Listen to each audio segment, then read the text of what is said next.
ત્રણ રાજ્યો કે જ્યાં ભૂસ્ખલને ભારે વરસાદે તબાહી મચાવી અને આ ત્રણ રાજ્યોના અનેક ગામડાઓ જાણે કે નકશા પરથી ગાયબ થઈ ગયા હોય તેવી સ્થિતિનું નિર્માણ થયું। આ ચારે ચાર ગામડા કે જ્યાં થોડા સમય પહેલા માનવ વસાહત હતી, અત્યારે આ ગામડાઓમાં ઘણો મોટી માત્રામાં અત્યારે જ્યાં પણ જુઓ ત્યાં માત્ર ને તબાહી મચેલી છે। એ ઘરો સાફ થઈ ગયા છે, લોકો મૃત્યુ પામ્યા છે। એક ગામ એવું છે કે જ્યાં 400 મકાનો હતા ત્યાં માત્ર ને માત્ર હવે 30 ગામ બચ્યા છે વાયનાડના આ ગામમાં। અલગ અલગ તસવીરો અમે આપને બતાવીશું, દેશના એ રાજ્યોની સ્થિતિ બતાવીશું કે જ્યાં મુશળધાર વરસાદે બધું જ પાણી કરી નાખ્યું છે। વાયનાડથી શરૂઆત કરીએ, વાયનાડ તબાહ થઈ ગયું છે અને અત્યારે જવાનો દેવદૂત બનીને આવ્યા છે। રેસ્ક્યુ ઓપરેશન્સ અત્યારે યુદ્ધના ધોરણે ચાલી રહ્યા છે। આ વાયનાડની તસવીરો અમે આપને બતાવી રહ્યા છે કે કેવી રીતે શનિવારની રાતે ત્યાં 3 ભૂસ્ખલન થયું, પહાડો ધસધસતા નીચે આવ્યા અને પરિણામે આ ગામડાઓ જાણે કે હતા ન હતા થઈ ગયા। પરંતુ અત્યારે એ એનડીઆરએફ હોય કે સેનાના જવાનો એ રેસ્ક્યુ ઓપરેશન્સ કરી રહ્યા છે। તો કાશ્મીરના ગાંદરપુરની આ સ્થિતિ છે કે ગાંદરપુરમાં કેવી રીતે ગાંદરબલમાં વાદળ ફાટ્યું હતું અને એના કારણે ઘરોમાં કાટમાળ ઘૂસી ગયો છે, વાહનો આ કાટમાળ નીચે દબાઈ ગયા છે અને અહીંયા પણ અત્યારે રેસ્ક્યુ ઓપરેશન્સ ચાલી રહ્યા છે। જેસીબી મૂકીને અત્યારે કાટમાળને હટાવવાની કામગીરી ચાલી રહી છે। તો આ સ્થિતિ છે જમ્મુ કાશ્મીરના ગાંદરબલની કે જ્યાં વાદળ ફાટવાને કારણે જ્યાં જુઓ ત્યાં તબાહી જ તબાહીની તસવીરો સામે આવી રહી છે। જ્યાં જુઓ ત્યાં દેખાઈ રહ્યો છે તો માત્ર ને માત્ર કીચડ અને કાટમાળ અને પરિણામે જિંદગી અત્યારે અસ્તવ્યસ્ત થઈ ગઈ છે। આ કાર કેવી રીતે કાટમાળમાં દબાઈ ગઈ હતી અને ત્યારબાદ તેને બહાર કાઢવામાં આવી હતી, તો જિંદગી માટે અહીં જદ્દોજહદ કરવામાં આવી રહી છે। વાયનાડ જેવી સ્થિતિ જ અન્ય રાજ્યોમાં પણ જોવા મળી રહી છે, પરંતુ જમ્મુ કાશ્મીર જ્યાં હિમાચલ કે ઉત્તરાખંડ જેવું ભૂસ્ખલન નથી થતું ત્યાં આવી હાલત છે। તો હિમાચલના સામેજના આ દ્રશ્યો, સામેજ ગામમાં ભૂસ્ખલન થયું, વાદળ ફાટ્યું અને પરિણામે સામેજ ગામમાં પણ અત્યારે વાયનાડના જ એ ગામડાઓ જેવી સ્થિતિ છે। આ ધસમસતો પાણીનો પ્રવાહ જે ડરાવી રહ્યો છે કારણ કે નદીઓ ગાંડી તૂર બની છે। હિમાચલ પ્રદેશની બિયાસ નદીએ રૌદ્ર સ્વરૂપ ધારણ કર્યું હતું આપણે જોયું, પરંતુ આ સામેજ ગામની હાલત છે કારણ કે સામેજ અને કુલ્લુને જોડતો રસ્તો પણ બંધ થઈ ગયો છે અને પરિણામે વાહન વ્યવહાર તો ઠપ થયો છે, પરંતુ જે લોકો અહીંયા ખુશી રહેતા હતા આ ચોમાસામાં મુશળધાર વરસેલા વરસાદે અને થયેલા ભૂસ્ખલને તેમની જિંદગી અત્યારે ખૂબ કફોડી સ્થિતિમાં મૂકી દીધી છે અને કેવી રીતે લોકોને બચાવવામાં આવી રહ્યા છે। આ રેસ્ક્યુ ઓપરેશન્સ, આ જવાનોની પ્રશંસનીય કામગીરી, આ જવાનોની રૂમાટા ઊભા કરી દે, ચોંકાવી દે તેવી આ કામગીરી છે, પરંતુ આ દેવદૂત બનીને જવાનો આવ્યા છે અને કેટલા લોકો ફસાયેલા છે હિમાચલના સામેજમાં। અત્યાર સુધીમાં જે રીતે તંત્ર દ્વારા કહેવામાં આવ્યું કે 3 લોકો મોતને ભેટ્યા છે, આંકડો વધી શકે છે કારણ કે 36 કરતાં વધારે લોકો ગુમ છે। आज चौथा दिन है तो कोशिश करें, कल एक रिव्यू मीटिंग लिया था वर्दी डीसी शिमला, तो आज स्पेशली एक युद्ध स्तर पर काम करेंगे जिसमें जेसीबी भी हमारे पास अभी जो कल की इन्फॉर्मेशन है 5 जेसीबी यहाँ पहुँच चुके हैं और सब टास्क फोर्स को जो अलग अलग काम दे दिया गया। आज भी कौन आदमी कहाँ कर, आज सुबह 7 बजे का टाइम था तो सभी 7 बजे जो मतलब पहुँच चुके हैं। तो आज कुछ संभावना है कि डेड बॉडीज कुछ मिले हमारे को, कुछ बॉडीज सर अभी जो एज पर जो हमारे पास लिस्ट है जो वर्दी एडिशन ने बताया तो 36 लोग अभी तक लापता हैं। कवि कलापी कहे छे जे पोषतुं ते मारतुं ए दिसे क्रम कुदरतनो एक क्रम छे के जे तमारा जीवनने संवारे छे ए ज तमारा जीवननो क्यारेक संहार पण करी नाखे छे। आ कुदरत छे ए ज्यारे कोपायमान बने त्यारे मानवी एनी सामे एकदम वामणो साबित थाय छे।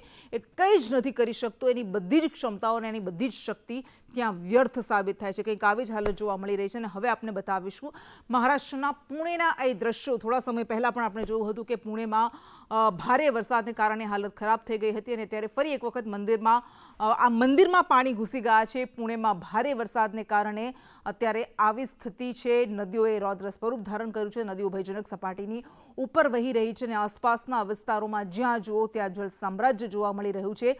અનેક ગામડાઓમાં પણ પાણી ઘૂસી ગયા છે અને અહીંયા પુણેમાં એવી સ્થિતિ છે કે એ માનવી હોય કે પછી મૂક પશુ પંખીઓ હોય એમને બચાવવા માટેની કોશિશ ચાલતી રહે છે। તો આ દ્રશ્યો મેં આપને બતાવી રહ્યા છે, પુણેના આ દ્રશ્યો છે અને પુણેમાં રેડ એલર્ટ જાહેર કરવામાં આવ્યું છે, એટલે આગામી સમયમાં પણ હાલત હજુ પણ વધારે ખરાબ થાય તો નવાઈ નહીં।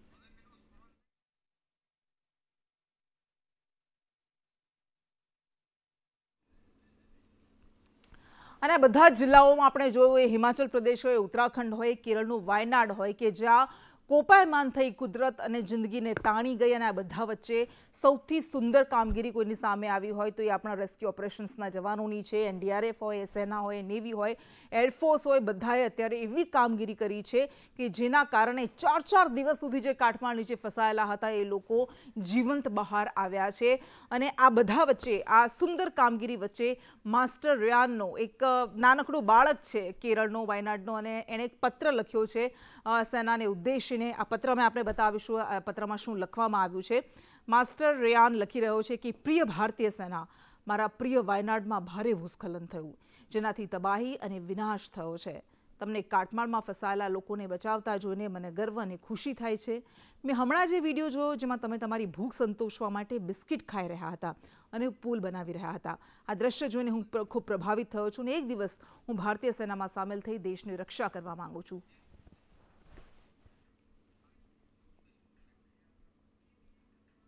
અને આ હતો માસ્ટર રેયાનનો પત્ર. મલયાલી ભાષામાં લખ્યો છે અને આર્મીએ ટ્રાન્સલેટ અંગ્રેજીમાં કર્યો છે અને એનો જવાબ પણ આપ્યો છે આભાર વ્યક્ત કરતો.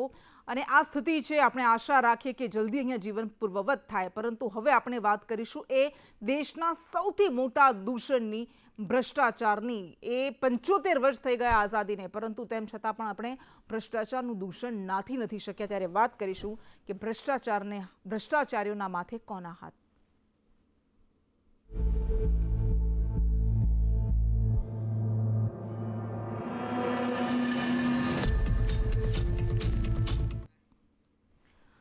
અને આ ફોટો જે તમે મારી બાજુમાં જોઈ રહ્યા છો એ ફોટો છે ભારતીય જનતા પાર્ટીના નેતાનો. સહકુશાધ્યક્ષ હતા, અમદાવાદ મ્યુનિસિપલ કોર્પોરેશનમાં પ્રભારી હતા.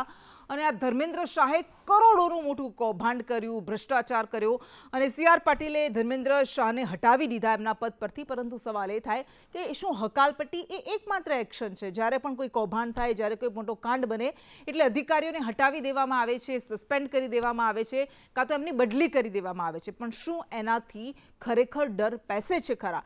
ધર્મેન્દ્ર શાહની હકાલપટ્ટી તો કરી દેવામાં આવી, પરંતુ વિપક્ષ કોંગ્રેસ અત્યારે સવાલ કરી રહ્યું છે કે મેયરની ઓફિસમાં બેસીને કરોડોનો ભ્રષ્ટાચાર કર્યો તો શું માત્ર હકાલપટ્ટીથી કામ પતી જશે? આઈટીની તપાસ ન થવી જોઈએ? આવા સવાલ ઉઠી રહ્યા છે. આખા મામલાને આપણે સમજવાની કોશિશ કરીશું ગ્રાફિક્સના માધ્યમથી, કારણ કે આ એ ધર્મેન્દ્ર શાહ છે કે જેઓ દાયકાઓ જૂનો એમનો હોદ્દો છે. દાયકાઓથી ભારતીય જનતા પાર્ટીમાં એમનું વર્ચસ્વ હતું. પ્રદેશ ભાજપના સહકોષાધ્યક્ષ અને અમદાવાદ મ્યુનિસિપલ કોર્પોરેશનમાં ધર્મેન્દ્ર શાહ પ્રભારી હતા. અને એટલું જ નહીં, અમદાવાદ શહેર ભાજપ સંગઠનના તેઓ સહપ્રભારી હતા. પરંતુ એમના માથે ઘણા ગંભીર આરોપ લાગ્યા છે. અત્યારે તો એમની હકાલપટ્ટી કરી દેવામાં આવી છે, પરંતુ વિપક્ષે આરોપ લગાવ્યા છે કે મેયરની ઓફિસમાં બેસીને આ જ ધર્મેન્દ્ર શાહે 500 કરોડ કરતાં પણ વધુ રકમનો અધધ ભ્રષ્ટાચાર કર્યો છે. આ ધર્મેન્દ્ર શાહ પાસે અમદાવાદના મ્યુનિસિપલ કમિશનર અને મેયર કરતાં પણ વધારે પાવર હતો. અને એ જ કારણ હતું કે કોઈ પણ કોન્ટ્રાક્ટ આવે, એ કોન્ટ્રાક્ટ પાસ કરવાનો હોય તો એ કમિશન વગર પાસ નહોતો થતો. અમુક રકમ કમિશન મળે, અમુક રકમનો ભ્રષ્ટાચાર થાય, લેવડ દેવડ થાય અને ત્યારે જે કોન્ટ્રાક્ટને પાસ કરવામાં આવતો હતો. તો એ તપાસ કરવામાં આવે આઈટી દ્વારા, ઇન્કમટેક્સ દ્વારા, કે કયા નેતાના ખાતામાં કેટલા જમા કરવામાં આવ્યા છે અને કેવી રીતે થયું છે આખો કૌભાંડ.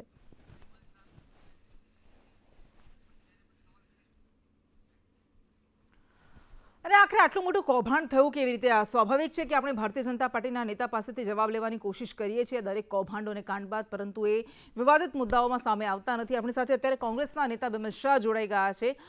બિમલભાઈ, સ્વાગત છે આપનું સંદેશ ન્યૂઝમાં. ધર્મેન્દ્ર શાહ, આપે આક્ષેપ કર્યા કે 500 કરોડ કરતાં વધારેનો ભ્રષ્ટાચાર એમણે મેયરની ઓફિસમાં બેસીને કર્યો છે. કમિશનર અને મેયર કરતાં પણ એમની પાસે વધારે પાવર હતા અને અત્યારે એમને હટાવી દેવામાં આવ્યા છે. પરંતુ શું તમને લાગે છે કે આ માત્ર ધર્મેન્દ્ર શાહનો જ ખેલ હોઈ શકે? એવું કેવી રીતે બની શકે કે કોઈને એની જાણ જ ન થાય? સવાલ ભારતીય જનતા પાર્ટીએ જે ભયમુક્ત ભ્રષ્ટાચારના સંદર્ભની અંદર જેની શરૂઆત 1987માં મ્યુનિસિપલ કોર્પોરેશનની જવાબદારી એમની પાસે આવી ત્યારથી શરૂ કરીને અત્યાર સુધી આ પદ્ધતિનો અખત્યાર કર્યો છે અને એમાં એમને સતત સફળતા મળતી ગઈ છે. ધર્મેન્દ્રભાઈ શાહ એ સહકોષાધ્યક્ષ હતા. ધર્મેન્દ્રભાઈ શાહ કોર્પોરેશનના અમદાવાદ શહેરના પ્રભારી પણ હતા અને એટલા માટે આ એમની જવાબદારી એમના માથે હતી. અને એટલા માટે જ આપ કહો છો એ પ્રમાણે મેયર પણ જાણતા હોય અને કમિશનરને પણ ખબર હોય કે ભાઈ આ પાર્ટીની વ્યવસ્થા છે. એટલે પાર્ટીની વ્યવસ્થાને સહકાર આપવા માટે હું એમ માનું છું કે આ બધાએ જ ભેગા થઈને, કારણ કે આપને ખબર છે કે ધર્મેન્દ્રભાઈ પાર્ટીના સંદર્ભમાં વાત કરતા હોય, વ્યક્તિગત રીતે વાત થતી હોય, ક્યાંક ને ક્યાંક કોઈક મ્યુનિસિપલ કોર્પોરેટર કે ચેરમેન એમની પોતાની રીતે વાત કરતા હોય, અધિકારીઓ એમની પોતાની રીતે જે તે કોન્ટ્રાક્ટર, કન્સલ્ટન્ટ બધા લોકો સાથે વાત કરતા હોય અને આમાં ભ્રષ્ટાચાર થતો હોય, આ બહુ સ્વાભાવિક પ્રક્રિયા છે. આ અમદાવાદ શહેર નહીં, તમે જે પણ municipal corporation Bharatiya Janata party પાસે છે, આવા દરેક જગ્યાએ એક એક આગેવાનોને જવાબદારી સોંપી છે.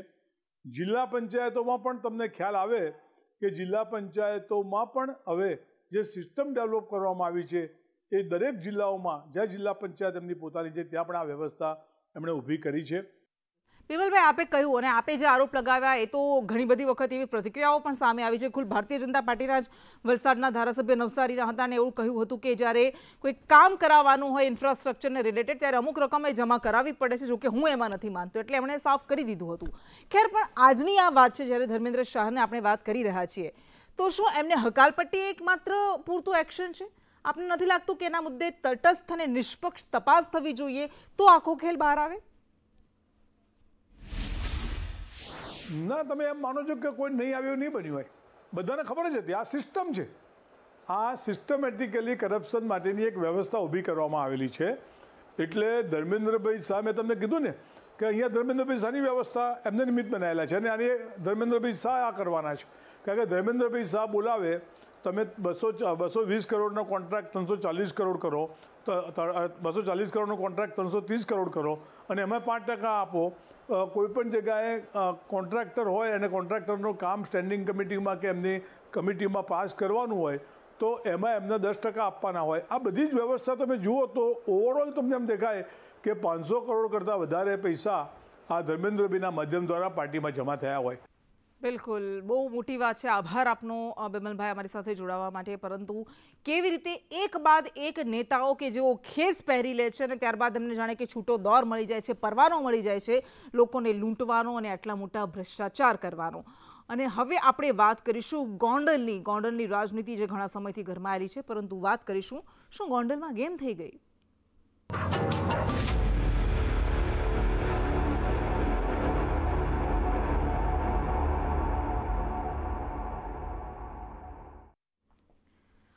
અને અત્યારે ગોંડલની ચર્ચા થઈ રહી છે તો માત્ર એક જ મુદ્દાને કારણે, એ વિવાદને કારણે કે જે છેલ્લા ઘણા મહિનાઓથી જ્યારથી સપાટી પર આવ્યો ત્યારથી દરરોજ કંઈક ને કંઈક એમાં નવા નવા વણગા ફૂટતા રહે છે. મારી બાજુમાં જે તસવીરો આપ જોઈ રહ્યા છો એ તસવીરો છે પૂર્વ ધારાસભ્ય અને ભારતીય જનતા પાર્ટીના કદ્દાવર નેતા જયરાજસિંહ જાડેજાની, એમના પુત્ર જેમના પર આરોપ લાગ્યો છે અને જે અત્યારે જેલમાં બંધ છે એટ્રોસિટીના આરોપસર, એ ગણેશ ગોંડલની અને બીજા છે રાજુ સોલંકી, જેમણે આરોપ લગાવ્યા છે જયરાજસિંહ જાડેજા અને એમના પુત્ર પર. એ આરોપ લાગ્યો હતો જયરાજસિંહ જાડેજાના પુત્ર ગણેશ ગોંડલ પર કે એમણે રાજુ સોલંકીના પુત્રને માર્યો હતો, ઢોર માર્યો હતો અને જાતિવાચક, જાતિ સૂચક શબ્દો બોલ્યા હતા અને એના કારણે કેસ થયો. પરંતુ અત્યારે આખી ગેમ શું પલટાઈ ગઈ છે?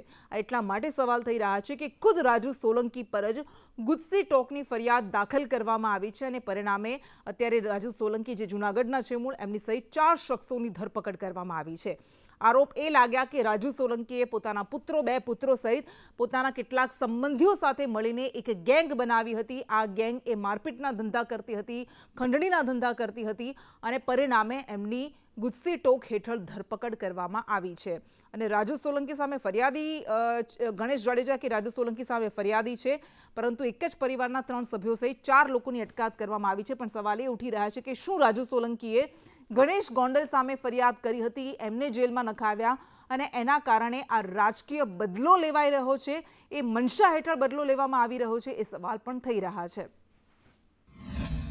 મને સમાધાન કરવાનું કહેતા હતા પોલીસ, મેં સમાધાન ના કર્યું એટલે અમને ખોટી રીતના પકડવામાં આવ્યા છે. વાર મને પોલીસ સમાધાન કરવાનું, ધાંડલિયા સાહેબ અને પટેલ સાહેબે મને 4-5 ફેરું સમાધાન કરવાનું કીધું હતું અને મેં સમાધાન નથી કરેલું. મને પૈસાની પણ ઓફર આપી હતી, પોલીસે મને આની પહેલા પાસામાં નાખી દેવાની ધમકી પણ આપી હતી, પણ મેં ના પાડી એટલે મને આવી રીતે મને મારા દીકરાને ખોટી રીતના કાઢવામાં આવે છે. અમે ગોંડલના પીડિતો હોઈ અને ખોટી રીતના અમને હેરાન કરવામાં આવે છે. એટલે એવું નથી કે રાજુ સોલંકી પર પહેલી વખત કોઈ આરોપ લાગ્યા હોય, એમનો પણ કોઈ સારો ઇતિહાસ નથી, કાળા ચોપડે તો એમના નામ પણ નોંધાયેલા છે, પરંતુ સવાલ એ થાય કે જ્યારે ગણેશ ગોંડલને જેલમાં નાખવામાં આવ્યો ત્યારબાદ રાજુ સોલંકી સામે આ જૂના કેસને લઈને અત્યારે ફરિયાદ કરવામાં આવી છે, એમની ધરપકડ કરવામાં આવી છે, તો સ્વાભાવિક છે કે ટાઈમિંગને લઈને સવાલ ઉઠવાના છે અને અહીંયા સૌથી વધારે નિષ્પક્ષ કામગીરી પોલીસની હોવી જોઈએ, પરંતુ એમની સામે જ આ રાજુ સોલંકી આરોપ લગાવી રહ્યા છે।